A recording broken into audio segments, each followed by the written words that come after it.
Okay, so ngayon, the time now is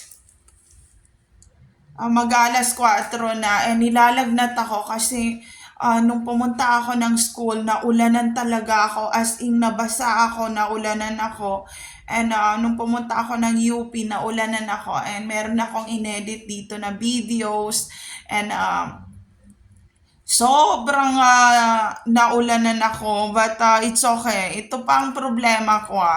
Hindi ako mahilig magdala ng payong. Since elementary, high school, and college, hindi ako mahilig magpayong. And also, pag hindi ako nagpapayong talaga, ang lola ko minsan pag umulan ng malakas, pupuntahan niya ako sa lugar kung saan ako pwedeng sunduin, ganyan. Nag-worry siya sa akin.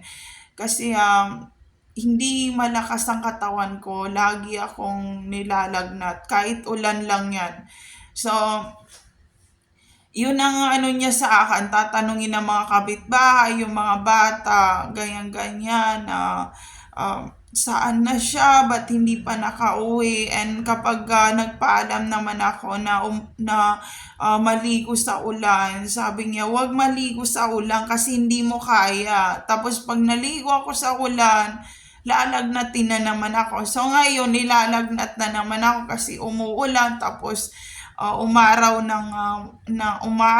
umulan, ganyan. Yun ang problema ko talaga. Mahina ang katawan ko ng pagdating sa ulan, sa sobrang init, sa sobrang humid. Yun ang problema ko. Kaya hindi ako masyadong pwedeng pamadaliin. Bukod sa nakaedad na ako, hindi ko masyadong makapa yung mga, halimbawa yung may babasahin ako, tapos alam ng asawa ko yan, sasabihin ko, Bi, hindi ko na siya mabasa, malabo na talaga. So ayun, so dahil tumatanda na ako, so ang hirap kapay ng university sa katulad ko na tumatanda na, bukod sa umuulan sa labas, nilalagnat pala ako ngayon. And yun ang isa sa problema ko nung nagsama kami ng asawa ko. Sabi ko, hindi ako makakapasok ng trabaho. Sabi niya, bakit? Sabi niya ganyan.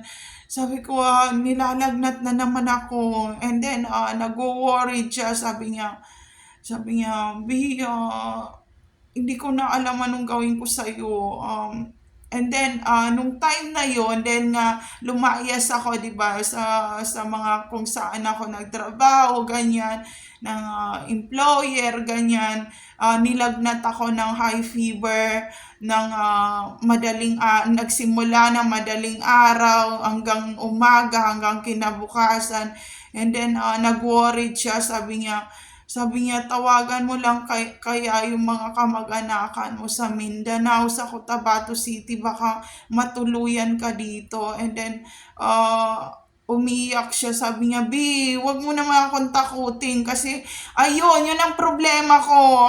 Si Hero, malakas resistensya, pero si Gabi, pareho sa akin, okay sa school pero mahina yung katawan. So nag-chill na ako, and then nakita niya yung temperature ko na 38 point ganyan. Sabi niya, Bi, wag mo akong takutin, ganyan. Sabi ko kasi uwi mo na ako, baka matuluyan ako.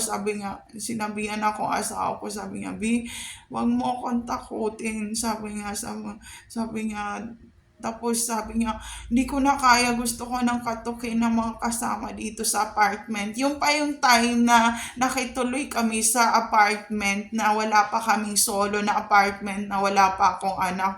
Sabi niya, ganito ka ba sa probinsya? Sabi niya, wala ka naman nakain. Yun yung problema ko. Kahit sa lola ko sa probinsya, nagka-high fever ako. Kapag naka-aircon, or kapag umulan ng malakas or nag-swimming, lalagnatin ako. So ayun, nag-chill ako, nag-high fever ako, nagpapanik siya. Sabi niya, pareho kayo ng kapatid ko na bunsong kapatid ko sa Caloocan. Kapag nilalagnat ganito rin, tapos tumitirik ang mata. So, ganun si Gabi talaga. Kaya si Gabi, nung baby pa yan, at si Hero nung baby pa, pag tumirik yan, takbo na yan kami sa hospital. Sabi niya, huwag niyo akong biruin, ganyan, ganyan, ganyan. Bilisan na natin, dalhin sa hospital. Pagdating sa hospital, bucket of ice na yan para mag-cool down yung fever o yung lagnat, tapos na tumitirik na yung mata talaga. So yun ang ano ng asawa ko, sabi, "Bi, wag niyo akong biruin ganyan." So yun, yung hika ni Hero ni Gabi pareho sa akin. So hindi sila pwedeng maulanan ng matagal or mag-chill sila, and parang nakakita ka ng inaatake na ini-epilepsy. And nangyari na ba yun nung time na kasama ko yung mga kakilala ko? Oo, and then sabi niya, oh my God, ayoko na, hindi ko siya gustong kasama, mahina ang katawan niya. So yun ang problema ko. Kaya pag nag-chill na ako, nung nag-aaral ako ng elementary, ng high school, ng college, sabi ko mauuna na ako, and kung hindi naman ako hihikain, uubuin ako, and then sasabihin naman ng teacher sa akin na please go home na, hindi na maganda yung ubo. And then sabi ko, hindi pa kasi, hindi pa tapos yung gagawin sa school. Sabi, saka na lang, sa next na lang, ano ka na lang, sa next ka na lang mag-exam kasi hindi pwede talaga. And ang dami kong plema na nasusuka talaga na buo-buo na plema. So yun yung problema ko. Kaya nung nag-chill ako, na nilagnat ako, sabi niya, Bi, wag mo ako biruin, ganyan-ganyan. Tapos, sabi niya, naaalala ko nito, yung kapatid raw niya nung elementary pa raw, ganyan, high school and college. Hindi rin pwedeng ma-expose sa labas kasi tumitirik din. So yun yung problema namin. Madali kaming talaga pagdating sa mga school na yan, wala kaming problema, pero mahina ang katawan namin. So dahil di ba nagka-COVID, ganyan-ganyan, 4 years kaming nasa loob ng bahay na hindi lumabas talaga, pati yung mga bata, and nag-online, lahat yun na ipasa ng mga anak ko yun. Kaya sabi ko, nagtaka rin ako kay Hero, kay Gabi, paano sila nakabalik ng elementary.